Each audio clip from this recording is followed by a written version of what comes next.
Hello everyone. As active duty military members, we have some amazing benefits, but one in particular I think everyone really enjoys, and that is our educational benefits. The military will pay for our education in the form of our GI Bill. We have two types of GI Bills, and while they are somewhat similar, they pay out very differently. We'll start off with the Montgomery GI Bill. Created in 1985, and the way you bought into it is when you joined the military, you had to pay $100 for 12 months and also serve 2 to 3 years to reach the full amount of benefits of the Montgomery GI Bill. Now we have the elusive post 9/11 GI Bill, that the way you acquired it is 90 days after September 11th in 2001 of active duty service, and you can have your Montgomery GI Bill transferred to your post 9/11 GI Bill. Now the way things get different is the way they pay out. Montgomery GI Bill will pay you a lump sum up front, and you'll have to allocate towards books, tuition, and potentially paying for the place you're living at.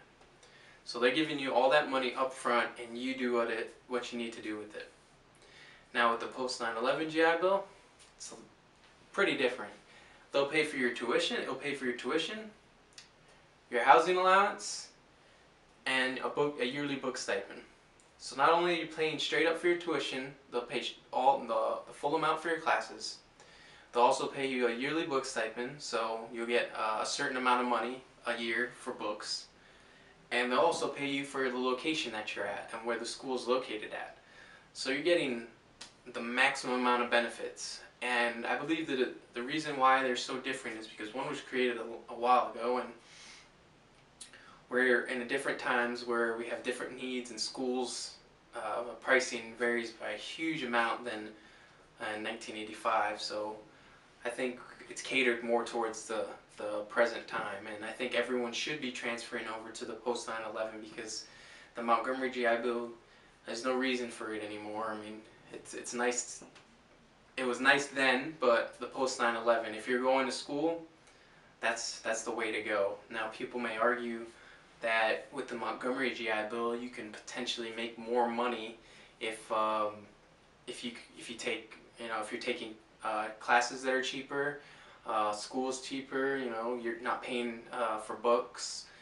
You don't need that housing allowance. Yeah, I mean, you could potentially make more, but you're also having to allocate that lump sum to everything that you need to do, and I believe people probably wouldn't do that the right way if they got that money up front, if they're trying to go to school as well. So I believe the post 9/11 is perfect for people now that are trying to go to school full-time, even part-time. They'll pay for your housing allowance, and also you have the amount of time you can use them. The Montgomery GI Bill is 10 years after active duty service you have to use it, and the post 9/11 is 15 years. So you have a lot longer to use your post 9/11 than your Montgomery GI Bill.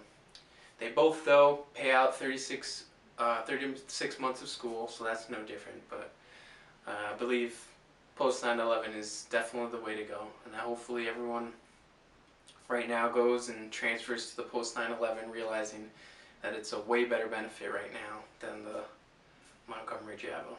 So thank you for your time, and hopefully everyone gets to transferring over. Thank you.